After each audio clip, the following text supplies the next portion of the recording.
Sziasztok! Elérkeztünk a halak zodiákushoz, a 12 jegy utolsó jegyéhez. A halak áprilisát hozom nektek, és nem csak az áprilisi útmutatást, de a nekik szánt segítő kristályt is, illetve egyáltalán a halak kristályait is szeretném nektek ebbe a videóba bemutatni, ahogy az időnk engedi. Most első körben arra kérlek benneteket, hogyha itt vagy, ha tetszik a videó, akkor kérlek szépen a kézjegyedet tedd le a komment szekcióba, akár egy emojival, akár egy köszönömmel, akár egy bemutatkozással, az érzéseiddel. Nagyon szívesen olvasom a kommenteket, és köszönöm szépen, ha ezt megteszitek. Most pedig nézzük, mi lenne a halaknak áprilisra az üzenet. Általános kivetésről beszélünk. Meg is érkezett a 3 lap, ide pottyant le 2, és itt volt a másik. Nézzük meg, hogy mi is lenne az üzenet. Kedves halak, hát nekem nagyon úgy tűnik, hogy nálatok az érzelmek vannak túlsúlyba, hát ez egyáltalán nem hazudtolja meg a halaknak a minőségét. A középső lap itt a családról, a családi békéről, a családi összetartozásról, a családi szeretetről szól, és ez lenne nálatok a központi téma. Nem tudom, hogy kinél mi robbanhatott ki, de itt ez a hazugságok, a féltékenységek lapja. Ha megnézitek, még az is lehet, hogy van köztetek olyan, akinél családi botrány van, hiszen ez a kép kifejezetten arról szól, hogy akár elhagytak téged, és lecseréltek téged, vagy egyáltalán csak kétségeid vannak afelől, hogy a párod, a családod tiszta üzemmódban van.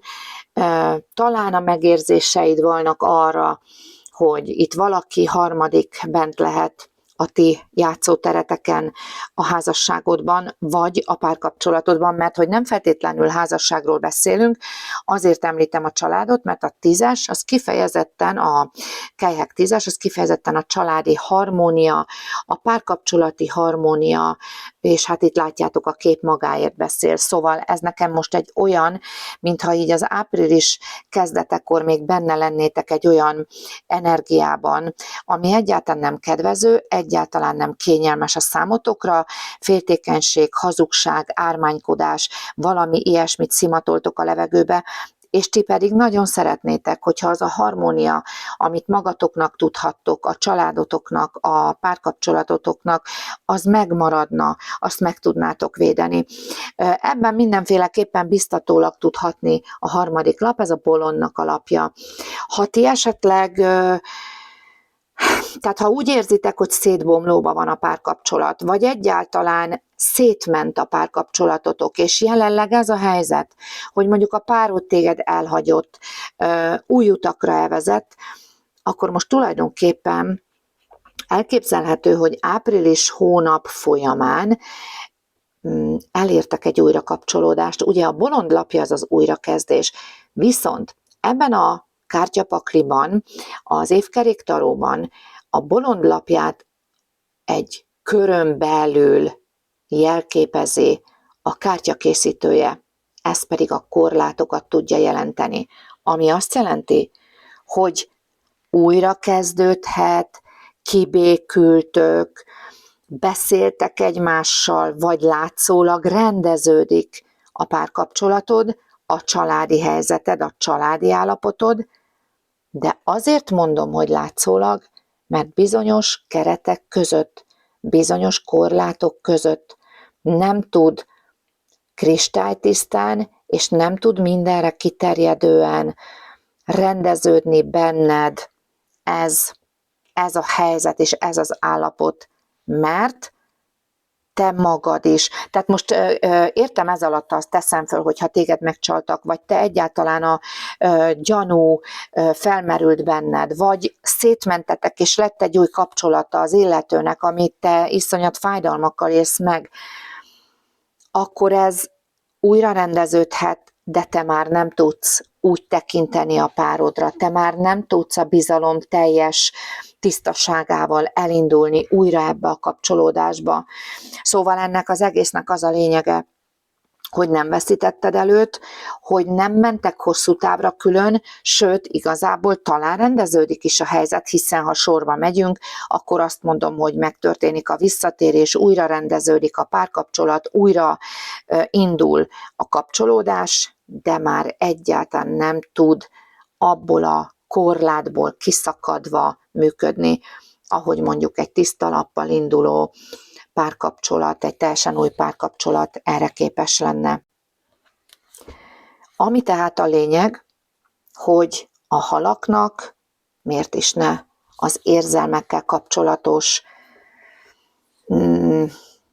témák kerülnek elő április hónapban, és kifejezetten a bőrödön tapasztalod, és kifejezetten veled történhet meg, amennyiben ugye rezonál, hisz ne felejtsd el, hogy ez egy általános kivetés, és ha te abszolút szeretnél egy személyre szóló, bővebb, részletekbe menő, akár útmutatást kérni, akár egy tanácsadást kérni, akkor én várlak szeretettel, és egyszerűen csak írj rám privát üzenetbe, és fogunk tudni keresni időpontot. Ez minden esetre úgy tűnik, hogy eléggé igénybe veszi a lelki világotokat, bár az, hogy április végére újra magadnak tudhatod esetleg a párkapcsolatot, vagy a kapcsolódást, az mindenképpen megnyugtatóan tud rád hatni, de valahogy mégsem tudsz kiteljesedni, mégsem tudsz belefeledkezni ebbe a kapcsolódásba. Nézzük hamar, kedves halak, hogy melyik lenne az az ásvány, ami benneteket támogatni tud ebben a helyzetben, ebben az áprilisi hónapban. Meg is érkezett a lap, ez pedig a labradorit. Fejleszti az intuíciót, médiumi adottságokat és kreativitást, védelmező, auratisztító hatása van, segít az emelkedésben, felismeri az illúziókat. Vagyis tulajdonképpen nektek most arra lenne szükségetek, hogy tisztán lássátok a helyzetet, és tisztán lássátok azt is, hogy ha valaki egyszer elment, akkor azt én visszaengedhetem-e, és van-e értelme egyáltalán visszaengednem azt, aki egyszer már elment, más valakivel kapcsolódott. Szóval, hogy mindenképp az újrakezdésre van-e szükséged, vagy talán egy kis tisztulásra, ebben fog téged segíteni a labradorit. Nézzük, hogy egyáltalán mi lenne még az a kristály, ami a halakat nagyban támogatja. Hát ez mindenféleképpen az ametiszt, ami szintén ezt a lelki egyensúlyt, ezt a lelki békét tudja nálad szolgálni, egy spirituális kapocs tud lenni, az energiákkal, a felsőbb vezetéssel tudsz általa és a segítsége által kapcsolódni, a halak ugye erre rendkívül érzékeny. Aztán ugyancsak az érzelmeidet tudja segíteni, stabilizálni a holdkő. Nem mondom azt, hogy a tisztánlátást, hiszen a holdpont maga az, aki egy picit az illúziókba talán bele tud vinni, mégis a holdkő egy nagyon erős segítő tud lenni a te érzelmi rendezettségedben.